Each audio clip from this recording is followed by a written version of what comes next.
Mia Reinert is with us here in the Mendola show, a diver for Dallas area. Talk about how you got involved with diving. So I was a gymnast ever since I was 2 years old. So I did that for about 10 years until middle school, when school started getting more serious. And it was just too much of a commitment for me. So then in high school, when diving was offered, it was kind of like the natural next step, because I was comfortable flipping, and it was kind of an easy progression. And I know gymnasts that went to diving and they had great success, so I thought I could do the same, and it's worked out really well. How about the mental game of diving? How challenging is it being up there and you can hear a pin drop? I mean, it's definitely similar to gymnastics. Not so much the pressure part. I don't really struggle with that. I don't want to sound narcissistic, but I like everyone watching me. It's like, I don't know, it's cool. But I think the hardest part is kind of overcoming your fears. Like, you want to try a new dive, but when you do your approach and you go off the board, like, everything's telling you not to go. So that's kind of the hardest part to get over. At some point, you just have to say, okay, I'm just gonna go for it. And that's usually how you have to do all your dives. The next step for you, let's talk about some of the schools that are in the mix for, you know, whatever you want to study at the next level. Who are you thinking about?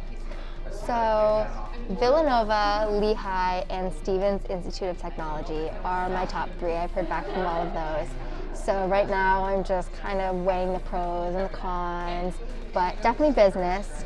And I'm kind of leaning towards Stevens because it's closer to New York City, and I think that's where I want to be. Beautiful view over there. It's amazing. Yeah. It's like its own little island. I love it. Yeah. Are you familiar with it? I was looking online because one of my daughters was saying, hey, that looks like a great school. So when you said Stevens, I was like, wow, that it really is an interesting school. It's so cool. Yeah, well, high academics for all those, so I'm sure you're doing really well in the classroom. Let's talk about the family a little bit and who's there to support you no matter what. So I have a huge family, and this year I think it was kind of the best because they couldn't always like make it into my meets, and it's like hot in there, and so having it streamed on Facebook Live I think was like actually like a good circumstance. So my grandmother, who's like 90, she was able to watch me, and all my uncles, and even they were archived so they could watch me after. So I think that was really cool, and they're always so supportive. They love to see what I can do, and this year was actually the best for that.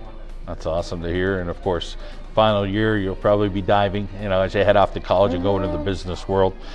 Your memories here at Dallas. Talk a little bit about, you know, as a diver, you know, a little different than a swimmer, but in the end, you know, you're all on one team. Talk about having some relationships with the people. So the divers are definitely like closer to each other than I think the swimmers, but we're overall like so ready to support one another. I know a lot of the divers watch, or the swimmers watch diving districts online, and we watch swim districts and states for them. So we really support each other, but I will say the divers are like a really close knit group, and we're definitely like more like just a huge family. Well, it's interesting to hear your story. Sounds like you got a lot of great things coming up in your future. Thanks for your time. Thank you.